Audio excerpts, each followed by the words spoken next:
अस्सलाम वालेकुम जमात हफ्तम, कैसे हैं आप लोग जी। उम्मीद है खैरियत से होंगे बच्चे। हम तारीख़ पढ़ रहे हैं और तारीख़ में जो हमारा आज का सबक है वो है मुग़लिया दौर में तारीख़ नवीसी। ठीक है, तो किताब में आपका सफ़र नंबर 70 है। ये किताब की रीडिंग करेंगे हम और उसकी जो ख़ास खास चीज़ें हैं वो हम नोट कर लेंगे कि बाबर तो उसके बाबरी मुग़लिया सल्तनत के बानी बादशाह ज़हीरुद्दीन मोहम्मद बाबर की लिखी हुई किताब तारीख़ की मशहूर किताब है। बाबर ने इस किताब में इस वक्त के हालात और मुशाहिदात बयान किए हैं। इस किताब से हमें बाबर के दौर के हालात, वाक़यात और तारीख़ का इल्म होता है। इस किताब का शुमार उस दौर की मुस्तनद किताबों में होता है। मुस्तनद का क्या मतलब, जैसे सनद होता है ना, आपके पास एक सनद है कि हाँ ये काम ऐसा ही है या इसने ये काम किया हुआ, इसी तरह मतलब उस किताब की भी एक सनद है कि हाँ ये किताब इस ज़माने की बहुत ही अच्छी लिखी हुई किताब है। अच्छा, इसके बाद है तुस्के जहांगीरी। मशहूर मुग़ल बादशाह नूरुद्दीन मोहम्मद जहांगीर ने अपनी सवाने हयात तुस्के जहांगीरी, बेटा तुस्क का मतलब होता है खुद का लिखा हुआ। ठीक है, और आगे जो नाम लिखा हुआ इसका मतलब है कि इस शख्स ने ये किताब खुद लिखी है। तो तुस्के जहांगीरी का मतलब हुआ कि जहांगीर ने अपनी किताब खुद लिखी है।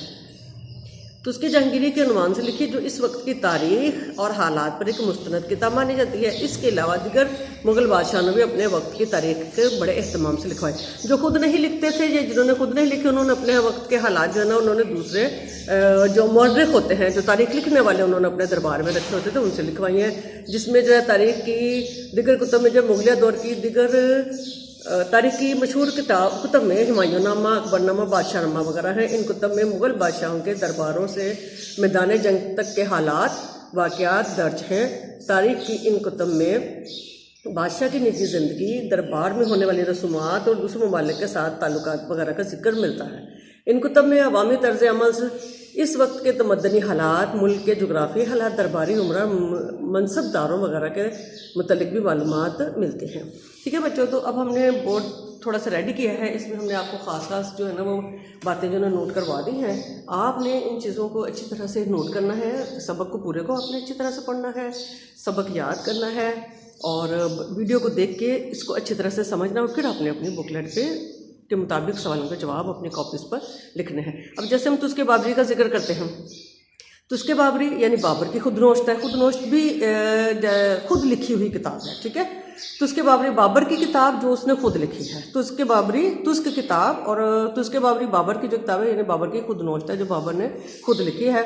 उसमें क्या लिखा है उसने, उसमें उसके अपने ज़माने के हालात हैं, वाक़यात हैं और जो कुछ उसने उस ज़माने में देखा, मतलब जब हिंदुस्तान में वो आया या जब वो अपने मुल्क से हिंदुस्तान तक पहुंचा तो उस वक्त उसके साथ क्या हालात वाक़यात हुए, फिर हिंदुस्तान में उसने क्या कुछ देखा और कैसे उसने हुकूमत हासिल की, वो सारे वाक़यात उसने लिखे हैं। तो ये वैसे तो फ़ारसी ज़ुबान में लिखी गई है, लेकिन इसका तर्जुमा और दीगर किताबों में भी हो गया है, ज़ुबानों में भी हुआ है और ये उसके दौर की यानी बाबर के दौर की एक मुस्तनद किताब मानी जाती है। फिर दूसरे नंबर पे तो उसके जहांगीरी है, यानी जो जहांगीर ने अपनी किताब खुद लिखी है। जहांगीर ने इस किताब में अपने दौर के वाक़यात लिखे हैं और ये इसके दौर की एक मुस्तनद किताब है। इसके अलावा जो दीगर लोग जो हैं जो खुद से किताबें नहीं लिखी, टाइम ना मिलने की वजह से, या अकबर जैसा बादशाह जो पढ़ने लिखने का इतना शौकीन नहीं था, पढ़ाई से भागता था, तो उसने भी अपने दौर के हालात व वाक़यात को लिखने का अहतमाम करवाया और किताब लिखी। अब हम जब जिक्र करते हैं कि हुमायूंनामा जो है, अब देखें यहाँ पे तुस्क नहीं है, ठीक है, ये नामा है यानी हुमायूं से मुतल्लिक लिखा गया है, तो लिखने वाला इसका मतलब कोई और है। अकबर नामा है यानी अकबर से मुतल्लिक लिखने वाला कोई और है। शाहजहां नामा है यानी लिखने वाला कोई और है। तो हुमायूं नामा किसने लिखा है? शहजादी गुलबदन बेगम। ये कौन थी? ये हुमायूं की बहन थी। ठीक है, हुमायूं नामा किसने लिखा है? शहजादी गुलबदन बेगम ने। और ये कौन थी? ये हुमायूं की बहन और बाबर की बेटी थी। अकबर नामा जो है, अकबर खुद लिखना पढ़ना नहीं जानता था, तो उसके दरबार में 9 रतन जो थे यानी बड़े काबिल लोग जो थे उसके हर मैदान में, हर अपने अपने शोबे में बहुत ज़्यादा काम थे। उनमें से एक शेख अबुल फजल थे जिन्होंने अकबर के हालात व वाक़यात लिखे। फिर शाहजहां नामा है, शाहजहां नामा जो है वो शेख मोहम्मद सालेह ने लिखी है। इन सब किताब में हमें क्या मिलता है, चाहे तो उसके बाबरी है तो उसके जहांगीरी है या जो भी हमने हुमायूं नामा, अकबर नामा, शाहजहां नामा, बादशाह नामा जो कुछ भी पढ़ा है, इसमें हमें क्या मिलता है? इसमें बादशाहों की निजी ज़िंदगी, निजी कौन सी होती है? ज़ाती ज़िंदगी, कि वो मतलब खुद कैसे थे, वो खुद क्या पसंद करते थे, कैसी वो ज़िंदगी गुजारना चाहते थे या उन्होंने गुजारी, वो वाले वाक़यात मिलते हैं। फिर जो अगर उन्होंने जंगें लड़ी हैं, उन जंगों के क्या क्या हालात थे, वो सारे वाक़यात उनमें मिलते हैं। दरबार में कौन कौन सी रसूमात होती थी उनके जब वो दरबार लगते थे, और फिर ये कि वो जुग्राफ़ी हालात कैसे थे उस दौर के, यानी जो दूर दराज के इलाके थे वहाँ के लिए उन्हें क्या करना पड़ता था, जो नज़दीक के मामला थे, नज़दीक के इलाके थे, वहाँ के हालात किस किस्म के, और फिर साथ में ये कि वो दूसरे ममालिक के साथ उनके ताल्लुकात कैसे थे।